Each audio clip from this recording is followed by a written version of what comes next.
We're going back today to talk about the Devils of the Nine Hells.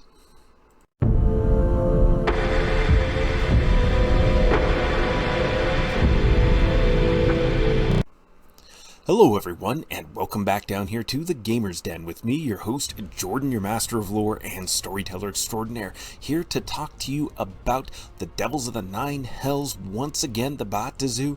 I might be mispronouncing that, but whatever. I wanted to get back into it because I talked before in the previous quick tips for DMs about how, generally a lot of people kind of run Devils.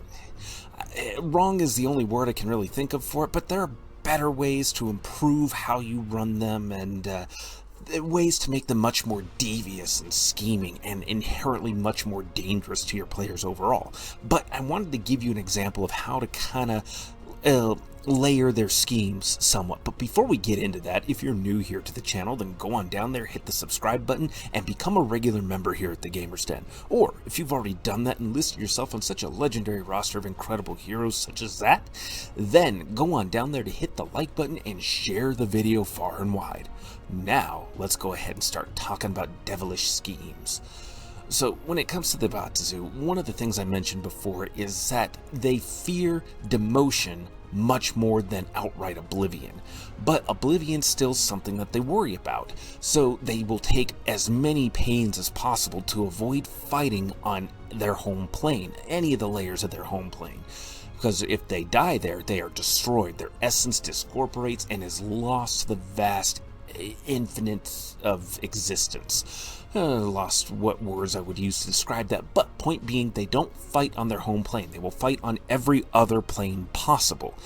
And the same thing goes when it comes to their actual schemes, especially on the mortal plane. They will do everything they can to avoid fighting in their home base, in whatever location they're operating out of. They'll use various other safe houses, different burner sites, and if they do have to, they have a backup plan. They have a backup place to retreat to, a place that is also every bit as secure, if not more so, because if the first place they chose is compromised, they definitely don't want the second to be so easily attacked either. So they will always have a fallback plan. But let's say something happens. Let's say something happens and the players run across a devil. And not only that, but it's one of the more powerful creatures.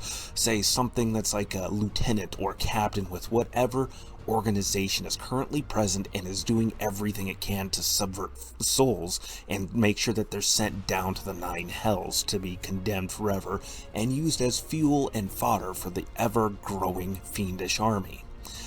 Let's say this happens. Now, there's a couple of things that can happen here. You can just have it fight it out with these adventurers, or it can retreat. If it's some kind of if it's part of the rank and the overall command structure, then it's going to definitely be one of the smarter forms, and it's very possible it's just going to retreat rather than risk combat, cut its losses, retreat, find some way of throwing another underling under the bus. Either way, it's not going to look good, but it can turn this bit of disaster to its advantage.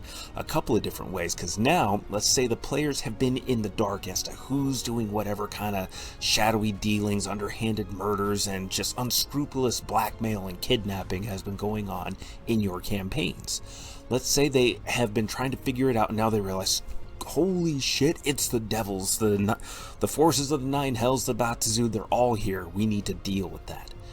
That is now known. Now, again, the captain could try to fight it out, but this smarter devil could just retreat, cut its losses, and then use it to its advantage, because adventurers, saying this is a creature that's been alive for at least a couple of centuries, maybe even a millennia or two. It knows that adventurers have a habit of throwing a monkey wrench into the gearworks of whatever machinations they kind of stumble their way into.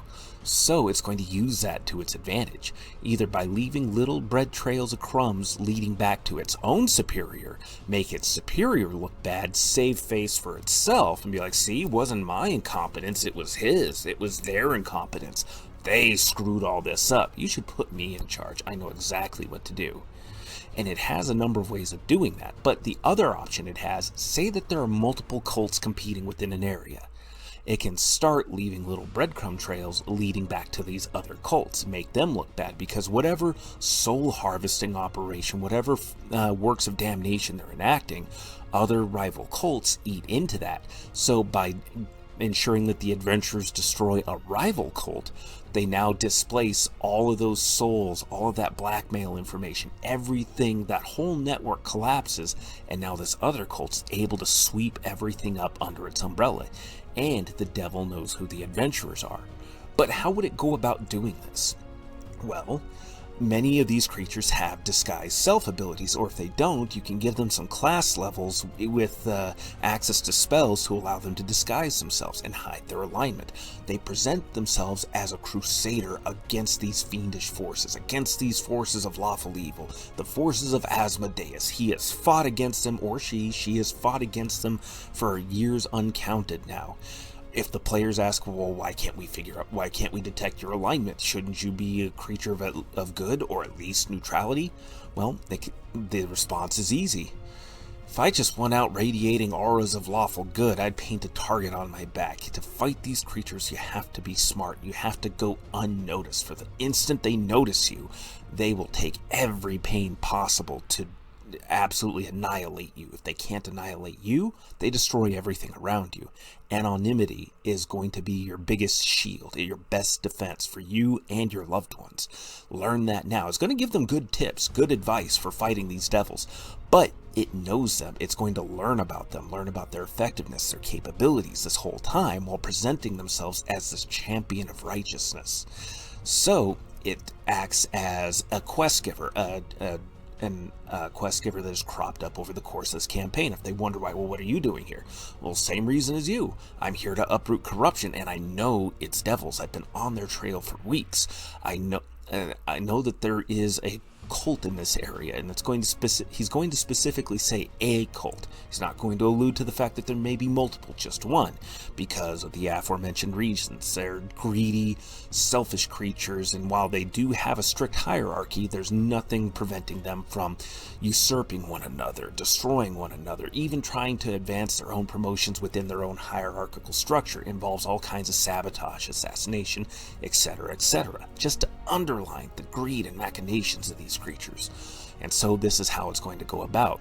He's going to help them either selectively disrupt and destabilize his own organization just enough that he can make his boss vulnerable and ensure his boss is destroyed in the process, sent back down to the nine hells, and either consigned to oblivion or demotion beneath him, and then they step into place and seize control of everything, either letting the adventurers think, we've done it, we've wiped everything out, the city is free, you can go on now, lay low, rebuild, restructure his organization, and make it even stronger than it was before, and also have complete and total information and dossiers on the players and everything that they're capable of.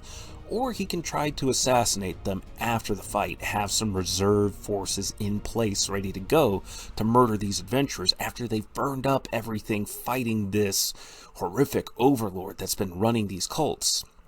So that's going to be a very dire fight, because now this character, this creature, is in a place where he knows he's got most of the advantages. He's got fresh forces, his abilities are fresh and ready to go and spoiling for a fight, while the adventurers are at their most diminished. Now, this is an opportunity where more than likely the players are probably going to want to run, but they could try to fight him, because while he is a tough fight, he's not the one that was in charge. He's not as tough as that person is. So maybe they've got a sliver of hope right there. Both sides are going to really want to fight it out hard on this one, and it makes for such an epic story to be told.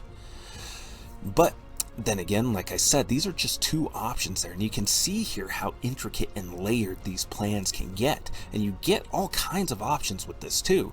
And because this devil now knows about everybody that the players interact with, who they're friends with, who their allies are, they can take all kinds of pains and steps to make sure that if they decide to let the adventurers go, if they come back realizing that, oh, we didn't get everything, we didn't get all the devils, we didn't uproot the entirety of the cult, Now this fiendish being has all this leverage and so many angles and avenues of attack, both direct and indirect.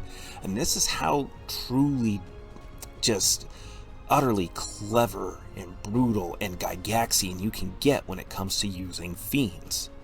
But what do you think? Go on down to the comments below and let me know your thoughts. Did you like today's video? Did you dislike it?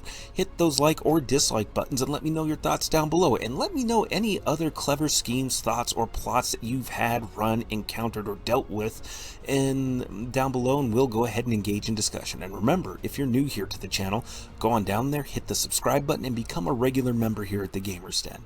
But with all that said, I've been your host, Jordan, your Master of Lore and Storyteller Extraordinaire. Thank you all so very much for your time, and you all have yourselves a great night.